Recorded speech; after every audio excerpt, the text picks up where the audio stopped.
Salut les amis, bienvenue sur Théologie au balcon, c'est ça? Théologie au balcon, voilà, épisode 1. Nouveau concept lancé grâce à vous sur Instagram. Alors Noah, qu'est-ce qu'on fait là? Alors on a un bel apéro devant nous, je vais déjà prendre une tranche de fromage. Vas-y. Et tu vas nous expliquer ce qu'on fait là. Ouais, donc c'est génial. Donc, merci Benjamin, en fait, c'est vraiment une bonne idée, je pense. En gros, on va juste demander des questions, pas forcément liées l'un à l'autre, juste des questions un peu ici et là, sur plein de sujets différents, juste pour voir un peu comment on réfléchit bibliquement là-dessus, avec Benjamin qui donnera les réflexions. Et on a un magnifique coucher de soleil que vous ne voyez pas, on va vous le montrer Oh. après. Maintenant le coucher de soleil s'affiche pour vous. Donc voilà, Benjamin, je voulais juste demander en fait une question par rapport au confinement justement. Là, on est tous confinés et on doit suivre un peu le gouvernement qui nous dit de ne pas aller à l'église même. Et je pense que justement, moi en tout cas, je me demande jusqu'à quel point où est-ce qu'on va pour suivre le gouvernement qui nous dit de ne pas aller à l'église. euh, Jusqu'à quel point où est-ce qu'on va parce que la Bible nous dit de quand même suivre Dieu au-dessus du gouvernement juste à un certain point. Oui, c'est une bonne question. Jusqu'où on va? J'ai envie de dire jusqu'au bout, dans le sens où, euh, effectivement, on voit ce principe dans l'Écriture. J'ai sous les yeux là 2 Timothée 4 qui dit qu'on doit que les. Alors, est-ce que c'est ça? C'est pas 2 Timothée 4, je cherche ça maintenant. 1 Timothée 2, voilà. Où il dit d'encourager à faire des prières, des supplications, reconnaissance pour tous les hommes, pour les rois et pour tous ceux qui exercent l'autorité, pour qu'on puisse mener une vie paisible, en toute piété, en tout respect. Il y a aussi Romains 13, effectivement, et d'autres textes qui nous montrent ce principe de se soumettre aux autorités, que les autorités qui nous gouvernent ont été instituées par Dieu. Et c'est peut-être difficile à entendre ça, mais ça reste une réalité. Euh, et on voit aussi le principe que Pierre nous montre dans le livre des Actes, où il a été arrêté. Il dit, mais est-ce que c'est juste d'obéir aux hommes plutôt qu'à Dieu? Non, en fait, il faut obéir à Dieu avant qu'aux hommes. Et donc, si ce que les hommes nous demandent nous fait aller contre ce que Dieu nous demande, bien évidemment, on doit obéir à Dieu avant tout. Mais maintenant, je serais très lent d'appliquer cette situation-là à ce qu'on vit aujourd'hui, dans le sens où ça n'a vraiment rien à voir avec une situation de persécution où l'État nous empêcherait de vivre notre foi.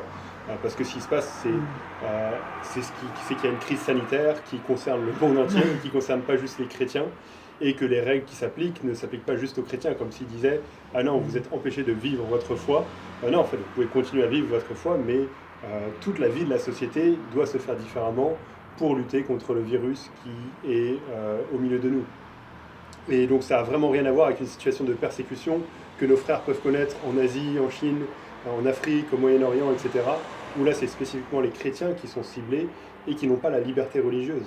La liberté religieuse n'est pas remise en cause dans ce qu'on vit aujourd'hui. Et même on peut voir que les États se soucient de ça. Alors ce n'est pas une priorité pour la nation et on peut assez facilement comprendre ça dans un État laïque, mais ça reste, ils prennent ça en compte et ils ne mettent pas de ça de côté.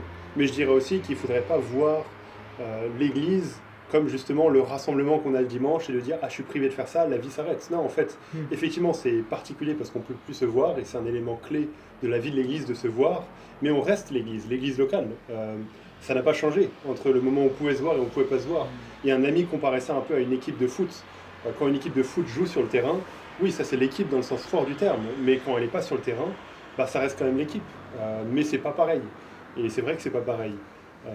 Mais donc je dirais, on n'est pas empêché de vivre notre foi, d'encourager nos frères et sœurs, de les appeler, de faire toutes sortes de choses. Et donc profitons de ça et donc suivons les règles que le gouvernement nous donne.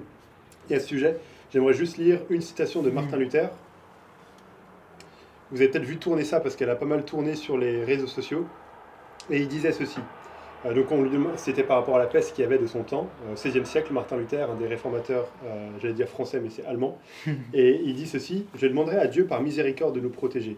Ensuite, je vais enfumer pour aider à purifier l'air, donner des médicaments et les prendre. » Donc il prend des mesures pour ne pas être contaminé. « J'éviterai les lieux et les personnes où ma présence n'est pas nécessaire pour ne pas être contaminé et aussi infliger et affecter les autres, pour ne pas causer leur mort par suite de ma négligence.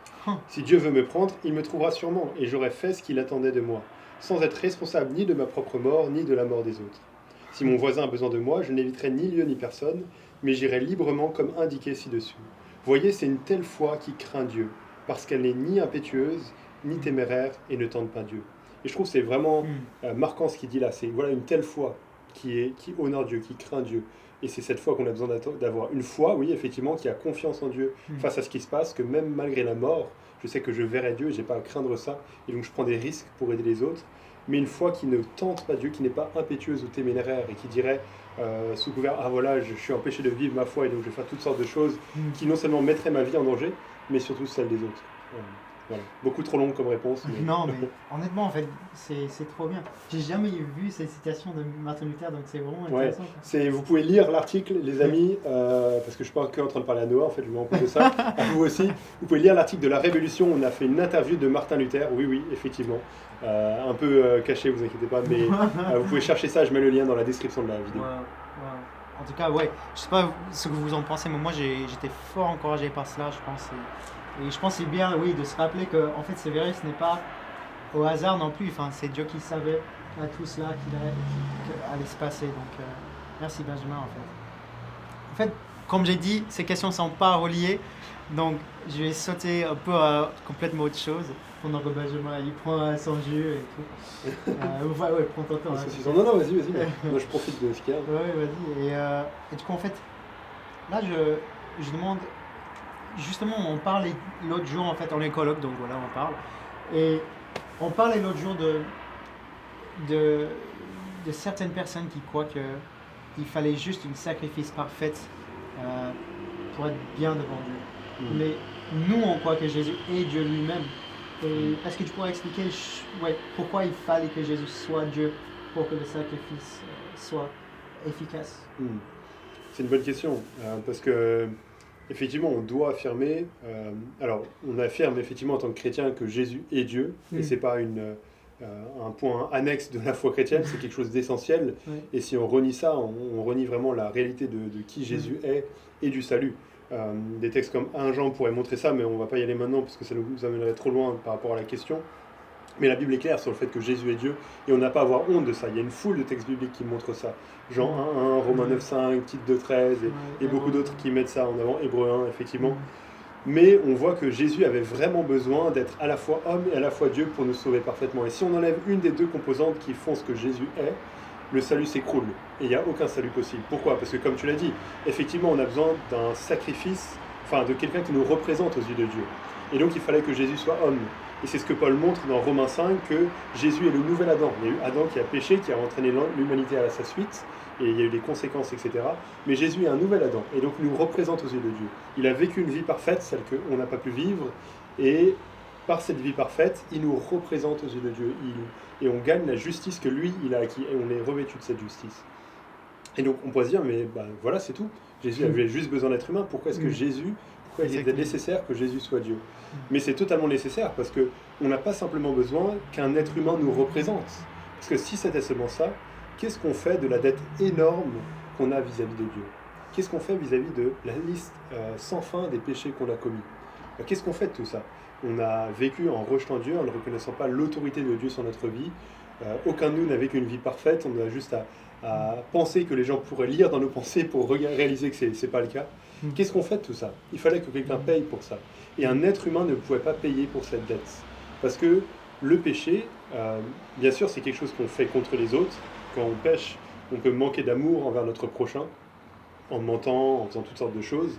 Mais avant tout, le péché, c'est une offense contre Dieu. C'est Dieu qui est le premier offensé par le péché. Et dans les évangiles, on voit ça dans Marc 2, quand Jésus dit aux paralytiques « tes péchés sont pardonnés », ils disent « mais qui peut pardonner les péchés ?» Les pharisiens disent dans leur tête « mais qui peut pardonner les péchés si ce n'est Dieu seul ?» Seul Dieu peut pardonner le péché, parce que le péché, c'est une offense envers Dieu, envers le Créateur de l'univers, qui a défini les règles du jeu. Et donc, c'était envers Dieu que la dette était faite. Et donc, si un être humain payait pour cette dette, il n'y aurait eu aucune justice. Enfin, comment est-ce qu'un être humain aurait pu payer pour les péchés que moi j'ai commis? C'est Dieu qui devait être satisfait, c'est la justice de Dieu, la colère de Dieu qui devait être satisfaite.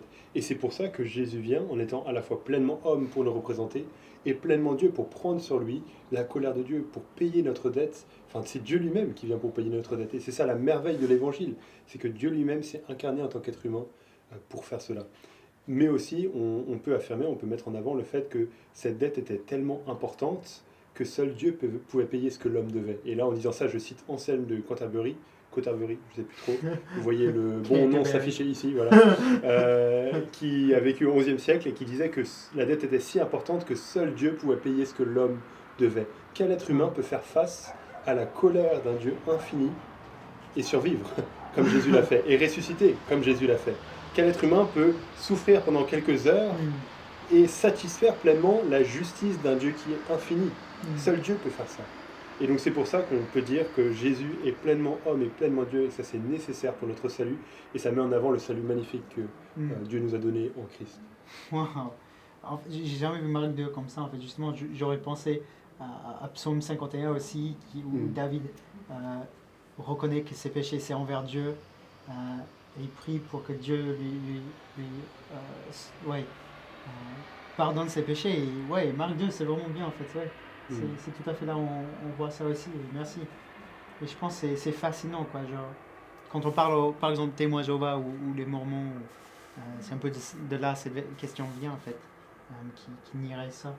Ça c'est vraiment une bonne réponse. Et quelle bonne nouvelle, quoi. Ouais. Merci Noah, merci les amis. Théologie au balcon, épisode 1. Je pense qu'on est bon. Je ne sais pas du tout combien de temps ça a duré. Peut-être beaucoup trop long. Faites-nous vos retours en commentaire si c'était bien, pas bien. Si vous voulez autre chose, si vous avez des questions que vous voulez aborder. Et puis on refera ça à chaque coucher de soleil. Enfin, peut-être pas à chaque coucher de soleil, mais là c'est magnifique. C'est trop bien. Bonne soirée les amis, ou bonne journée si vous regardez cette vidéo.